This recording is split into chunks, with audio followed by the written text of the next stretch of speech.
Bonjour, bonjour d'Atlanta chez vous et soyez les bienvenus sur notre chaîne. Aujourd'hui, nous allons parler de la femme.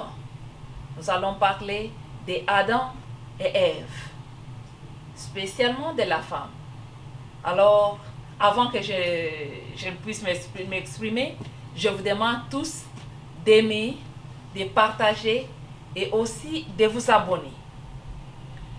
Quand nous partons en Genèse 2, verset 21 jusqu'à 23, vous allez voir comment le Seigneur a créé les histoires, comment il a créé les choses, comment il a créé Adam.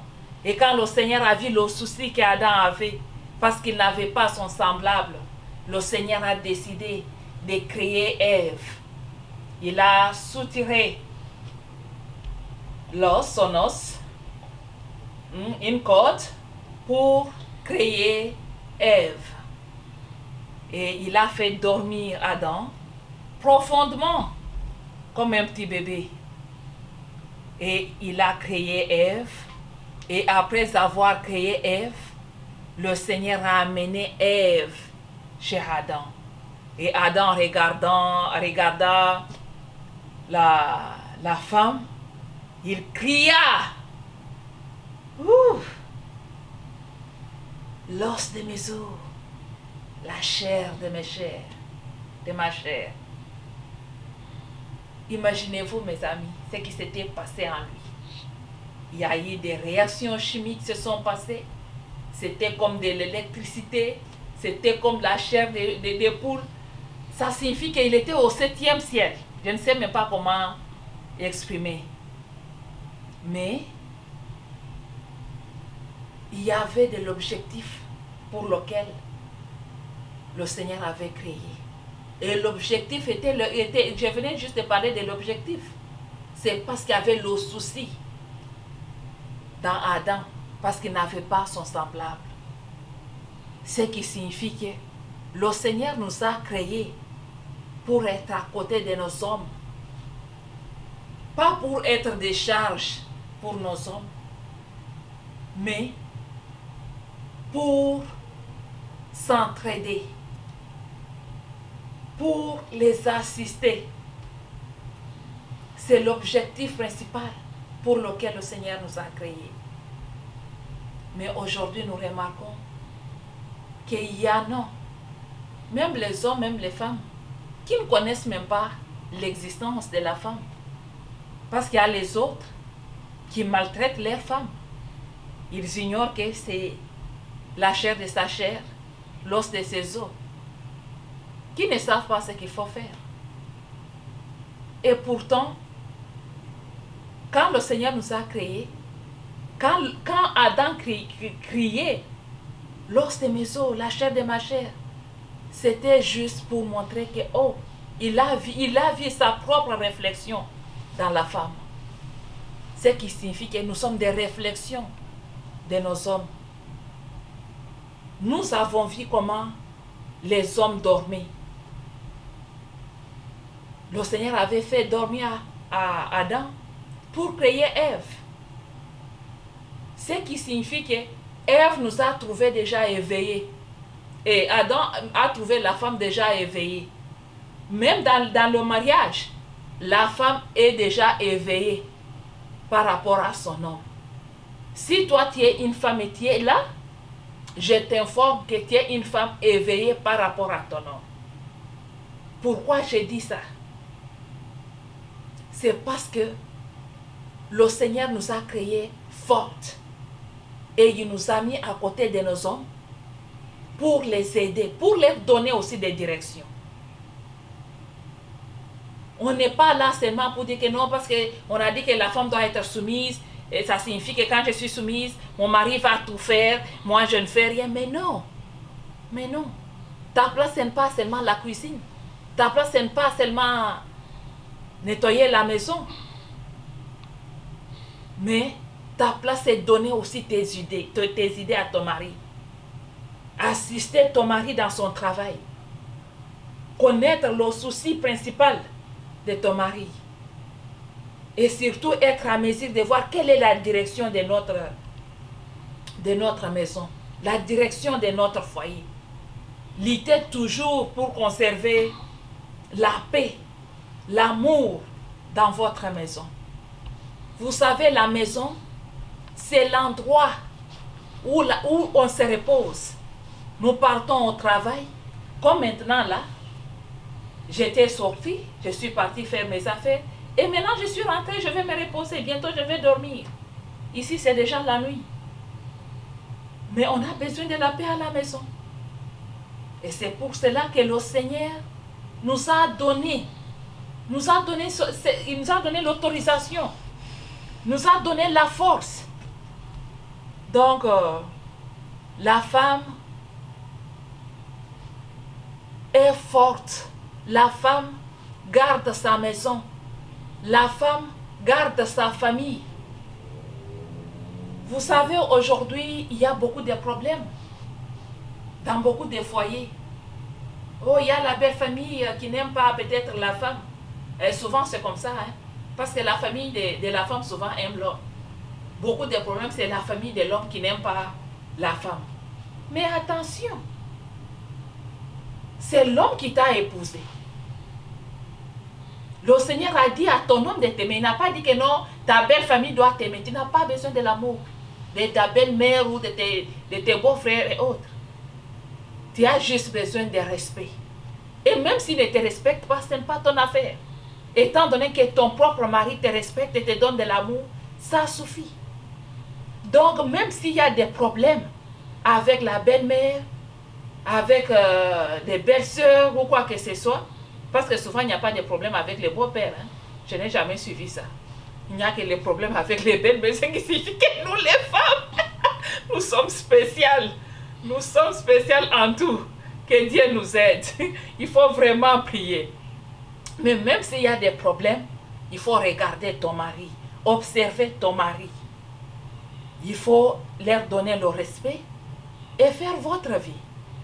Dans notre culture, nous connaissons que quand je ne sais pas dans votre culture, mais dans ma culture à moi, nous connaissons tous que quand vous vous mariez, c'est automatique. Hein? Quand vous vous mariez, les parents de ton mari, ses frères et sœurs, deviennent automatiquement tes parents ou et puis des frères et sœurs à toi aussi.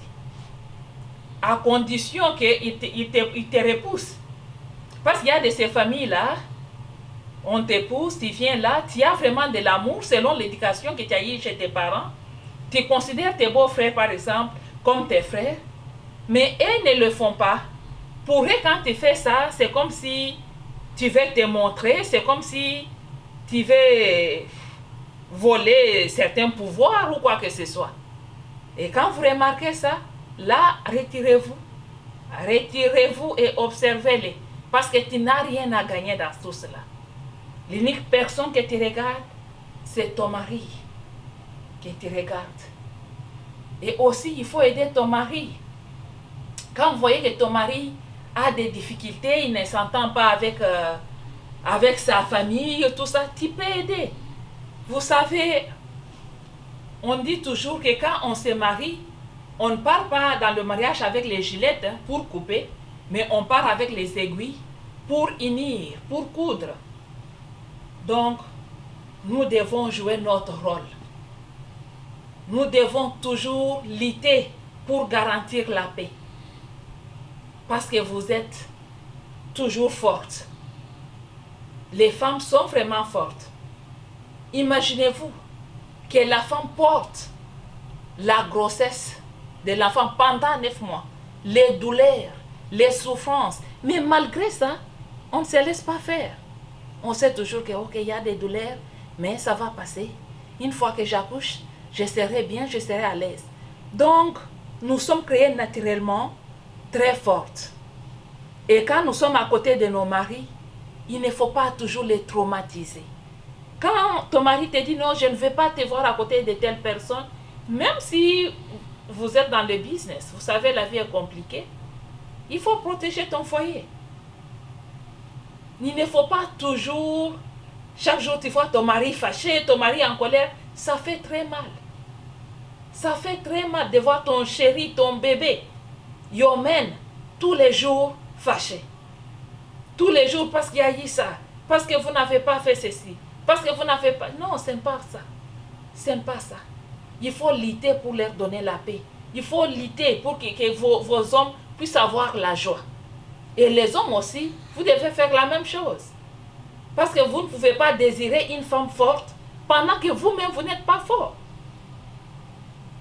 Quand j'appelle une femme forte, ce n'est pas la femme qui part frapper les gens. Ce n'est pas la femme qui insulte les gens. Une femme forte, c'est tout simplement la femme qui connaît bien la direction dans laquelle il se retrouve. La femme qui connaît ce qu'il faut faire pour obtenir l'objectif.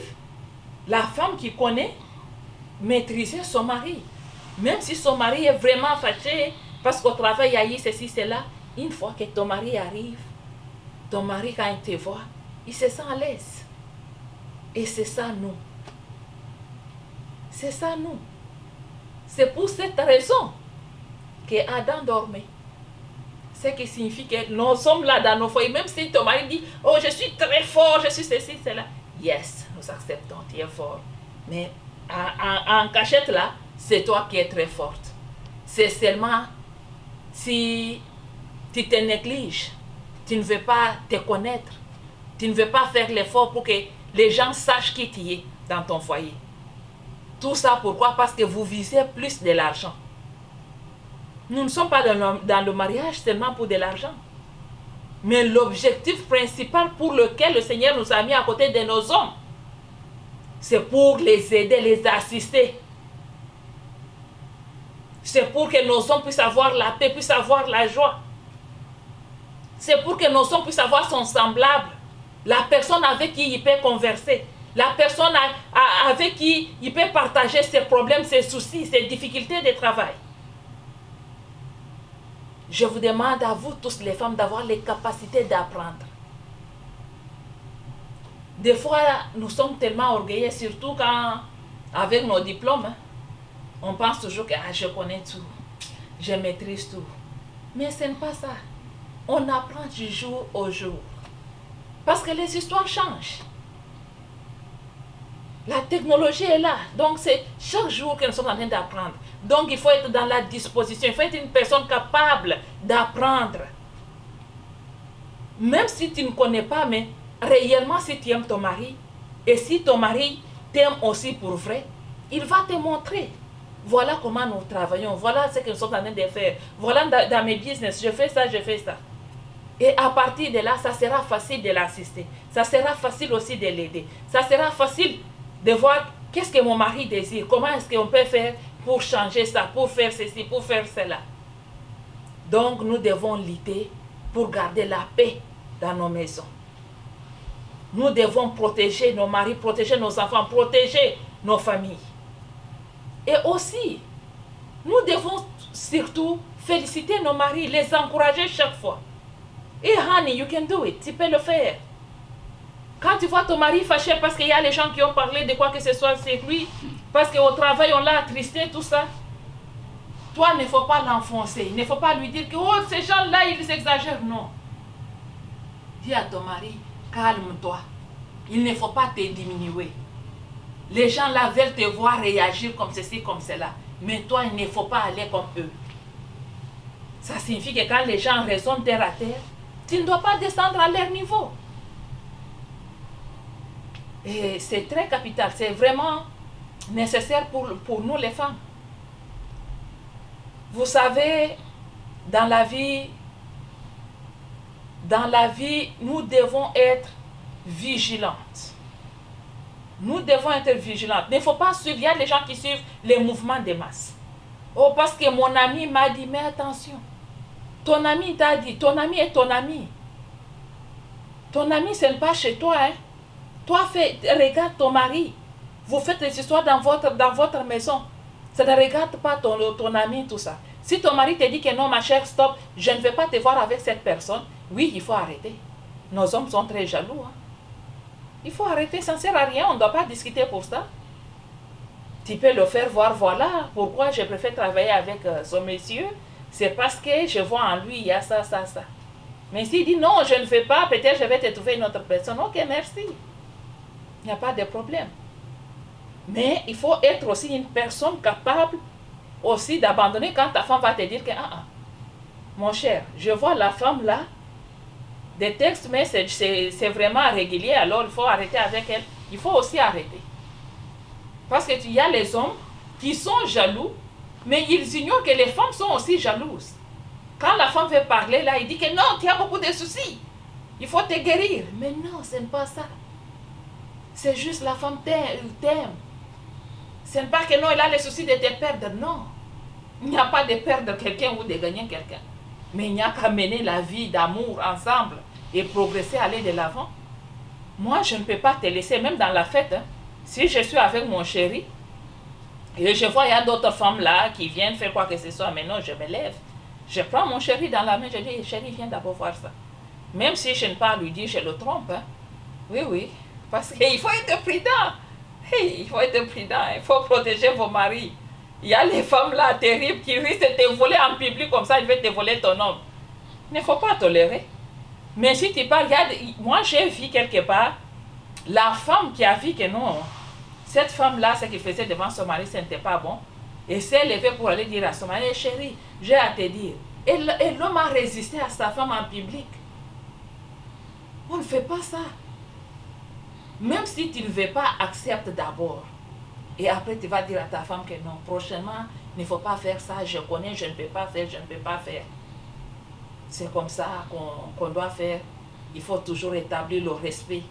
Tu respectes ta femme et aussi ta femme te respecte. Si tu manques le respect à ta femme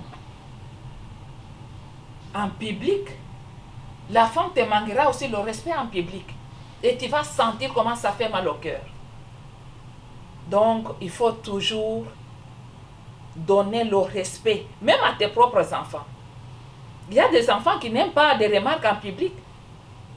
À haute voix, là, non, stop, il ne faut pas, tu commences à tonner. Mais non, on ne fait pas ça. Il faut être un peu doux, il faut être douce dans nos maisons. Il faut avoir de l'amour vrai. Il faut avoir de l'amour vrai. Il faut être aussi transparent. Il faut diminuer le fait d'être toujours sur les téléphones. Ce n'est pas bon. Que non, je fais le business. Non, je suis en train de vendre ceci, cela. Il faut avoir un temps limité quand vous êtes à la maison. Moi, tu pars au travail, quand tu viens à la maison, il faut savoir que tu vas me trouver. Je vais trouver ma femme. Je t'attends. On doit parler, on doit causer. Mais si tu viens à la maison, tu es toujours au téléphone. Quand ta femme veut te dire, oh, tu as des soucis, et tu as peur. Non, mais ce n'est pas ça. Parce que si je vois que toi, tu ne veux pas stopper, je commence aussi à faire la même chose. Nous allons tuer notre foyer. Nous allons tuer notre maison. Donc, nous devons nous aimer. On doit s'aimer. Je t'aime, tu m'aimes, c'est comme ça la vie. Et puis, ensemble, on avance. Voilà, c'est ce que j'avais à partager avec vous ce soir. J'espère que vous allez bien chez vous. Alors, au revoir chez vous et toutes les bonnes choses. Je vous aime. Au revoir.